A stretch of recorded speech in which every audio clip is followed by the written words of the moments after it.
अब हम देखते हैं कि टर्मिनल के अंदर प्रॉम्प्ट क्या होता है। तो यहाँ पर हमने अपना टर्मिनल ओपन कर रखा है और प्रॉम्प्ट यहाँ पे क्या है, इस चीज को हम बोलते हैं प्रॉम्प्ट। ये जो पूरा मैंने सेलेक्ट किया है ना, एक्चुअल में ये जो डॉलर का सिंबल है और ये पूरा ये चीज एक प्रॉम्प्ट है। जब भी कोई टर्मिनल ओपन किया जाता है, जैसे मैं नॉर्मल टर्मिनल ओपन करूं इसमें टर्मिनल, तो ये चीज जो लिख के आया है और यहाँ पे PS लिख के आया है ना, PS का मतलब होता है प्रॉम्प्ट स्ट्रिंग। तो इसी को हम शॉर्ट में प्रॉम्प्ट बोलते हैं। प्रॉम्प्ट स्ट्रिंग भी बोल सकते हैं या फिर प्रॉम्प्ट बोलते हैं। तो ये है हमारा प्रॉम्प्ट, ये है इस टर्मिनल का प्रॉम्प्ट, इस शेल का प्रॉम्प्ट। अगर हम कमांड प्रॉम्प्ट में आ जाएं तो यहाँ पे भी वही सेम ही है, लेकिन इसको हम कस्टमाइज कर सकते हैं। अब हम इसका नहीं देखेंगे कि कमांड प्रॉम्प्ट का या पावर शेल का कैसे कस्टमाइजेशन करेंगे, हम अपना बैश शेल का कैसे कस्टमाइजेशन कर सकते हैं। तो एक PS1 नाम का वेरिएबल होता है। अगर हम एको करें, एको $PS1 कैपिटल PS और 1, तो PS1 नाम का एक वेरिएबल है। PS1 यानी कि प्रॉम्प्ट स्ट्रिंग। क्या है इसका मतलब, प्रॉम्प्ट स्ट्रिंग 1। तो क्या 2 भी होता है कुछ? हाँ, प्रॉम्प्ट स्ट्रिंग 2 भी होता है। अगर हम प्रॉम्प्ट स्ट्रिंग 2 देखें तो ये PS2 के अंदर ये कुछ इस तरह से है। अब ये सब क्या लिख के आ रहा है, इसका क्या मतलब है, तो हमें तो ये नहीं समझ आ रहा है कि इसका क्या मतलब है। पहले PS1 को देखते हैं। तो PS1 के अंदर ये बहुत लंबा सा चीज लिख के आ रहा है। अब इसका मीनिंग आप नहीं समझ पाएंगे, ये मुश्किल है, काफी ज्यादा मुश्किल है। तो हम क्या करेंगे, हम PS1 में कुछ नया चीज असाइन करेंगे। मैं क्या असाइन करता हूं, एको नहीं करवाऊंगा। हमने देखा है कि एक वेरिएबल में कैसे वैल्यू असाइन करते हैं, हमने यहाँ पे पढ़ा था। एक ये इस तरह से हम असाइन करते हैं वैल्यू को, num1 इक्वल टू, हमें var या ऐसा कुछ नहीं करना है, हमें सीधा वैल्यू को, ये ऐसे वेरिएबल क्रिएट भी हो जाता है और अगर मॉडिफाई करना है तो ऐसे हम मॉडिफाई भी कर सकते हैं। तो PS1 के अंदर हम डाल देते हैं अपना नाम। चलो यहाँ पे मैं लिख देता हूं अनुराग। ये अब एक चीज आप नोटिस करना, मैंने Ctrl L से क्लियर कर दिया सब कुछ, यहाँ पे अनुराग लिख के आ रहा है। ये मैं Ctrl L से पूरा क्लियर कर रहा हूँ, ये अनुराग क्लियर ही नहीं हो रहा है और बैक स्पेस से क्लियर ही नहीं हो रहा है कुछ। तो ये क्या हुआ, ये तो गड़बड़ हो गया। ये तो पूरा जो हमारा पाथ लिख के आ रहा था, सब कुछ लिख के आ रहा था, ये तो अनुराग लिख के आ रहा है। तो यही होता है, PS1 वेरिएबल को अगर हमने चेंज कर दिया है, अगर हम अब एको करते हैं ECHO या फिर अप एरो दबाते हैं, तो एको PS1 हमने किया था, तो ये कमांड फिर से रन होगी। तो अब PS1 के अंदर ये चीज स्टोर्ड है और यहां पर ये अनुराग फिर से आ गया, यानी कि ये हमारा प्रॉम्प्ट फिर से दिख रहा है। तो प्रॉम्प्ट अगर आप गूगल पे सर्च करते हैं what is prompt in command line, तो इसका मतलब होता है अ मैसेज और command that a computer system displays to indicate that it is ready to receive input और कमांड। तो यहां पर देखो ये कुछ इस तरह से दिखता है ना। हम टर्मिनल ओपन करते हैं, इमेजेस में जाके देखेंगे तो यही चीज दिखेगा। मतलब ऐसे ही होता है, ये जो कमांड प्रॉम्प्ट होता है, मतलब प्रॉम्प्ट जो होता है ये यही चीज होता है।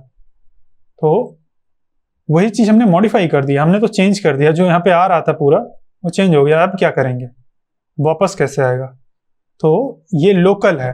जैसे हम VS कोड के अंदर, जैसे VS कोड नहीं बोल रहा हूँ, जैसे ब्राउजर के अंदर हम चाहें तो, जैसे हम यहाँ पे example.com अगर ओपन कर लें तो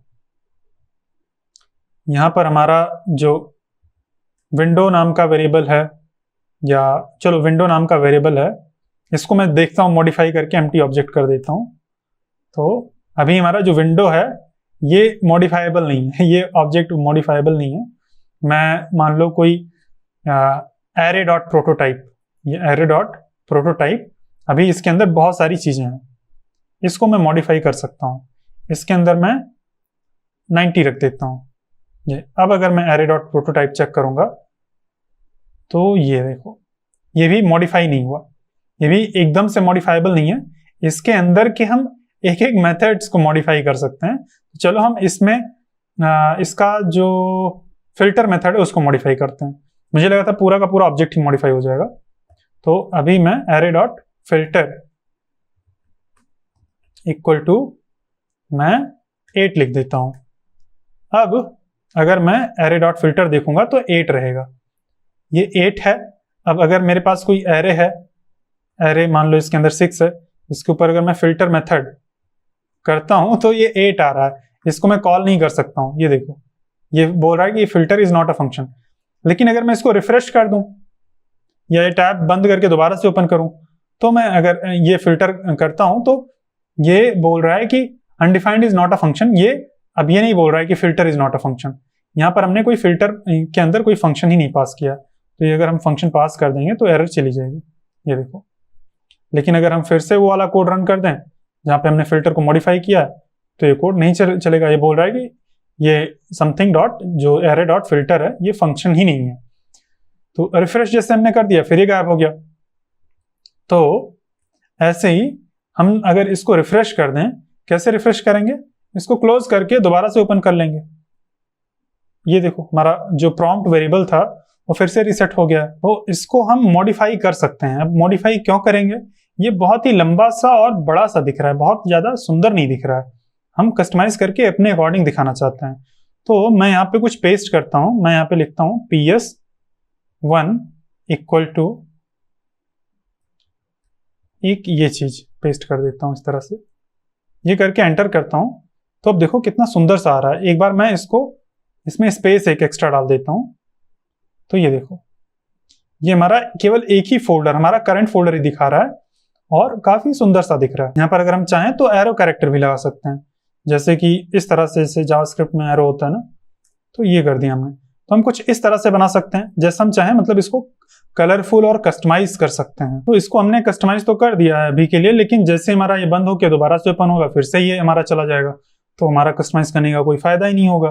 तो अगर हमें परमानेंटली इसको कस्टमाइज करके रखना है तो हमें कहीं ऐसी जगह पे ये अपना कोड रखना होगा, ये जो हमारा कोड है जो कि बार बार रन हो, जब भी हम इसको ओपन करें तब ये रन हो।